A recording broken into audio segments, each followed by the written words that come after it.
7h14, l'heure d'accueillir donc Mamoudou Ibrakan pour sa chronique hebdomadaire. Mamoudou, et cette année académique extrêmement perturbée à l'université Gaston Berger de Saint-Louis. On a connu une année blanche, ensuite une année invalide, mais c'est la première fois qu'on connaît les deux en même temps, en une seule année académique.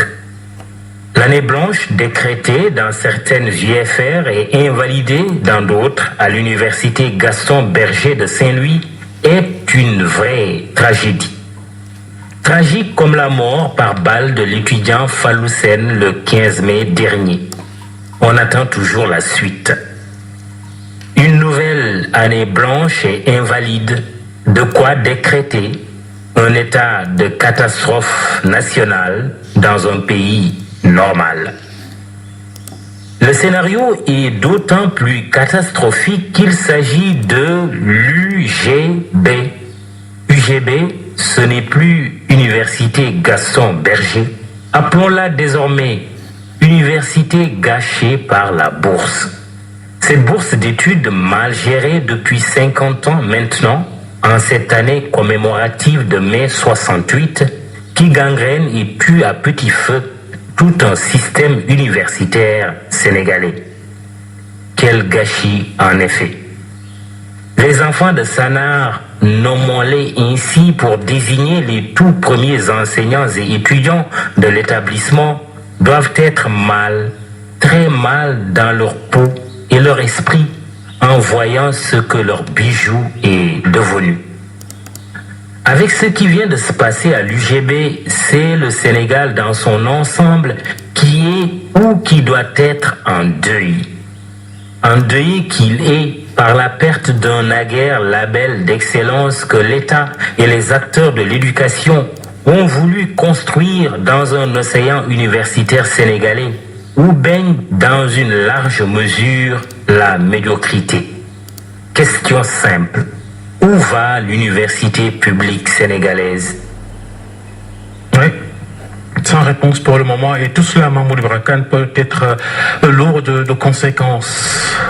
Babacar, cette question de savoir quelle direction prend l'université publique n'épargne pas le privé. La foule de bacheliers non orientés qu'accueille l'enseignement supérieur privé est devenue une équation sérieuse et non résolue pour l'instant à cause de la dette due par l'État. Et la facture a de fortes chances de s'alourdir avec la décision prise par la quasi-totalité des UFR de l'Université de Saint-Louis de fermer leurs portes aux nouveaux bacheliers. Mais il y a plus alarmant.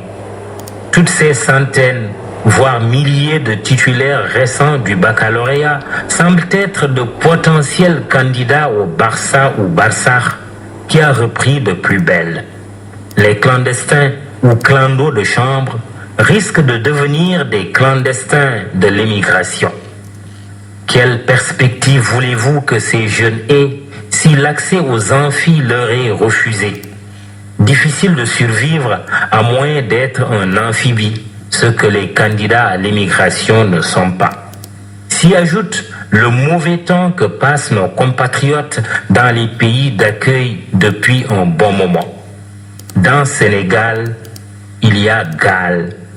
La pirogue comme perspective pour aller le plus loin possible à ses risques et périls, cela n'est guère rassurant pour une jeunesse qu'on veut avenir de la nation.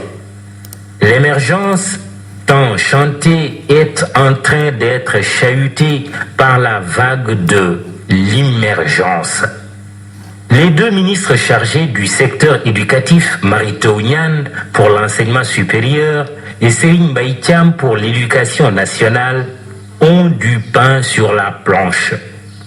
Leur gestion axée sur les résultats, gare, est déjà maculée de menaces répétées d'années blanches tout court et d'années invalides. Ce passif pèse lourd sur un bilan en dépit des performances appréciables dans la colonne de l'actif. Il est urgent de reprendre en main l'école et l'université sénégalaise. la tempête est très souvent suivie de naufrage. L'année blanche à l'UGB est une alerte sérieuse pour qui sait lire un avis de tempête. Mamouli Barakan, merci pour cette chronique.